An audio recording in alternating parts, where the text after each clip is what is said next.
going to talk about why you shouldn't trust all the online calculators that are telling you how much to save for retirement. I recently had a client explain to me that the most frustrating thing that she faced when she was trying to organize her finances was not how much to budget or her different accounts or anything like that, but it was the different answers that she received from online calculators when she was trying to figure out if she was on track with her retirement planning. So that got me thinking. And I'd like to share with you a few different calculators out there and how they are different. The calculators that you can find online are interesting and useful tools, but you really have to know what you are asking and what the calculator is answering.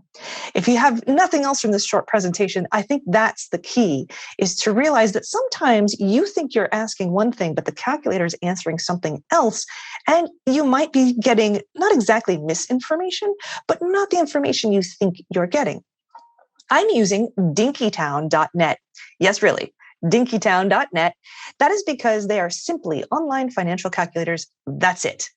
A big tip for you here is that if you have a sponsored calculator from a bank or a broker dealer, just be skeptical. What is that calculator doing? What answer is it pointing you towards? Sometimes they're going to point you towards their product.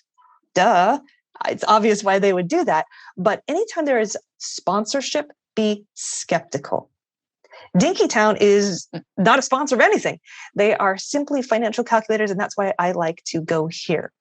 The first one that I'm showing you is called Retirement Income Calculator. You can see it right there in the middle. So this tells you right off. The title is a really good indicator of what question it's answering. And I also like Dinkytown because it then tells you in the middle of the page what this calculator is doing, what question it is answering.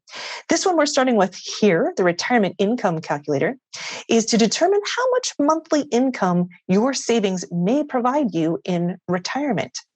It also cautions you that your annual savings, expected rate of return, and your current age all have an impact on the retirement's monthly income. You can view the full report to see year-by-year breakdowns of your savings. So that's a lot of good information. Let's look at the inputs here real quick.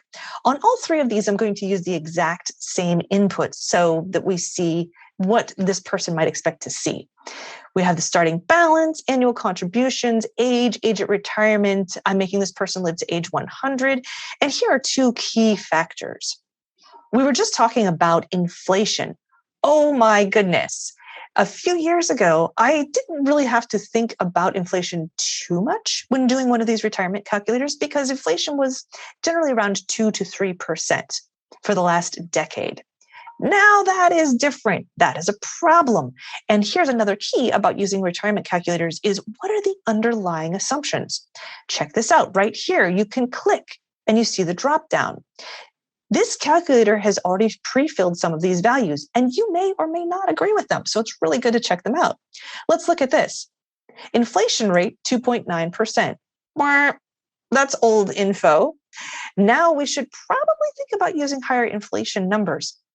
I don't suspect we're going to have the high inflation numbers that we're seeing right now for 20 years. Good heavens, I hope not.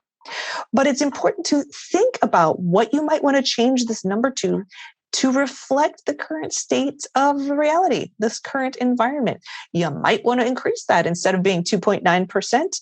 Oh, you might put 9 if you are thinking about the report that just came out recently. Or you might think, well, that might level off to somewhere around 7 or 8. Really, it's up to you to play with these and get them to a place where you feel comfortable with the numbers. Also here, very important, the rate of return. So many investment calculators have a rate of return expectation that I believe is unrealistic. Right here where we have a 7% rate of return, that's pretty darn aggressive. And you may have heard Ryan talk before in some of his videos that there's such thing as a lost decade. It just depends on what era you're looking at in the stock market, what that rate of return actually is. And do we know what it's going to be in the future? No, we don't. A reasonable rate of return depends on what you're looking at, what data you're looking at, and basically what your opinion is, to be honest. I will often use 5%, both during working years and during retirement. So I would probably change these two inputs to 5% to give at least a reasonable expectation. I always say that if we get more than that, great, it's gravy, and maybe the numbers will be more, will look more profitable. But let's at least tone this down so we're not depending on a 7 or 8% return, or even higher. I've seen higher than that. And then we fall short and life's not so great. So the next is the tax rate. Now, what's interesting is they also have a difference in tax rate between the current tax rate and the retirement tax rate. That may or may not be true for you, because when you are in the working years, you're expected to have a little bit higher tax rate than in your retirement years. Sometimes that's true and sometimes that's not. It all depends on your situation. With this retirement calculator, what you have to look at, as I said, were the underlying assumptions. We know this one is not sponsored, so we don't have to be too skeptical about where it's leading us. But then we also have to look at the question and the answer. So here, what it's answering is, my nest egg, if it grows over the next 20 years, about how much could it produce monthly after taxes and inflation? And you see in this situation, not a whole lot. So then you would think about what other questions you need to be asking to make this information helpful to you. So next, there's a retirement shortfall calculator. Same exact input, same age, all this kind of good stuff. But this one is instead looking at running out of money, your projected shortfall or surplus at retirement, how long your retirement savings will last. Now, again, you have to look at these underlying assumptions. That's a big thing here. Maybe you have a state tax rate that's higher or lower. In Texas, we enjoy 0% as far as state taxes. So we would want to change that. And those rates of return, being aware of how those are all going to change the results that you're going to get from these.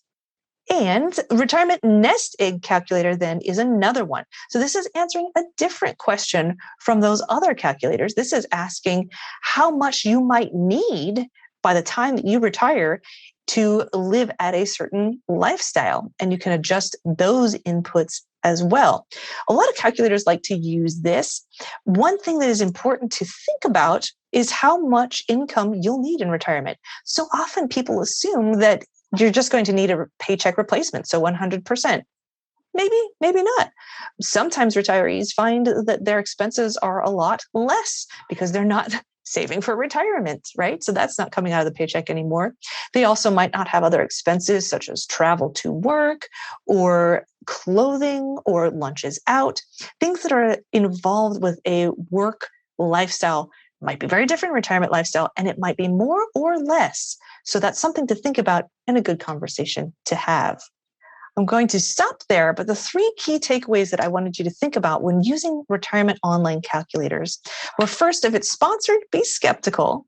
Second, make sure the question you're asking is the question that the calculator is addressing. And third, dig into those underlying assumptions and make sure they align with your situation and what you're actually thinking will happen for you in the future. When in doubt, contact a professional that you trust to help you look at these numbers, see if you're missing anything really important that's based on your situation. At the end of the day, we're not machines and life's not linear. So while the calculators can be good starting points, life's not all that black and white. And so maybe not rely on them for decision making, but just use them as a starting point to ask more questions.